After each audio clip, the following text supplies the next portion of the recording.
Hello students, welcome back. Now let us solve example number 5. क्या है? If the sum of n terms of an AP is given as np plus 1/2 n into n minus 1 q. ठीक है, where p and q are some constants, find the common difference. यानी यहां पर हमें common difference पता करना है where is sum of n term is given. ठीक है, so here also we'll assume that n term of this AP are A1, A2, A3 and so on up to n. ठीक है, so let A1, A2, A3, AN are, ठीक है, n terms of given AP,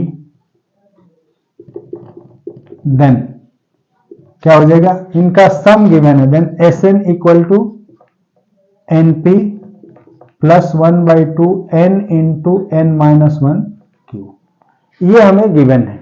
ठीक है, where is n क्या है? Sum of all this terms. Now इस फॉर्मूले से यहां यानी इस आइडेंटिटी जो गिवन है इसमें हम n की वैल्यू जब 1 पुट करेंगे तो सम ऑफ वन टर्म होगा, और वन टर्म का सम क्या होगा? फर्स्ट टर्म इटसेल्फ होगा. Hence, S1 will be equal to पहला टर्म अपने आप में होगा, that will be the first term itself. So S1 is equal to A1 and this will be equal to n की जगह हम क्या करेंगे? Will put 1. So 1 into P plus half into 1 into 1 minus 1 Q. ठीक है, now 1 into P इसकी value क्या होगी? P plus here 1 minus 1 0 into q. So if we multiply any number by 0 its value will be 0 itself. So remaining part क्या हो जाएगा? p plus 0 into q that is equal to p itself. ठीक है, sorry q is capital here. So इसकी value p itself हो गई, यानी hence first term a1 equal to p. Let us consider this one as equation 1. इसको हम equation 1 ले लेते हैं. Now again sum of next two term यानी S2 that is equal to A1 plus A2 will be equal to how much by this identity. So let us see. Now S2 equal to this will be A1 plus A2 and its value will be found by putting या substituting 2 in the given formula. So जब हम इसको हम 1 ले रहे हैं, इसे 2 ले लें. सो इक्वेशन 1 में जब हम n की जगह 2 पुट करेंगे तो क्या हो जाएगा? 2p plus 1/2 into 2 into 2 minus 1 q. सो इस 2 से ये 2 कैंसिल हो जाएगा, ये 2 माइनस 1 क्या हो जाएगा? 2p plus 1 into q will be q itself. ठीक है, hence a1 plus a2 that is equal to 2p plus q. This is equation 3rd. ठीक है, अब क्या करेंगे? हमें क्या निकालना है? Common difference. तो कॉमन डिफरेंस क्या होता है? Difference between two consecutive terms, यानी किसी भी दो लगातार टर्म का डिफरेंस.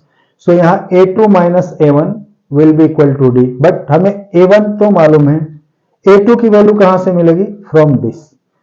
कैसे? a1 प्लस a2 की वैल्यू गिवन है, उसमें से हम a1 की वैल्यू माइनस कर दें तो a2 मिल जाएगा. Hence a2 will be equal to how much? s2 minus s1. s2 की वैल्यू क्या है? 2p प्लस q और माइनस s1 की value a1 that is equal to p. So ये क्या हो जाएगा? This will be equal to p plus q. ठीक है, दिस इज फोर्थ वन. तो हमें फोर्थ में क्या मिल गया? a2 की वैल्यू और सेकंड में a1 की वैल्यू है. Hence common difference d equal to क्या हो जाएगा? Hence common difference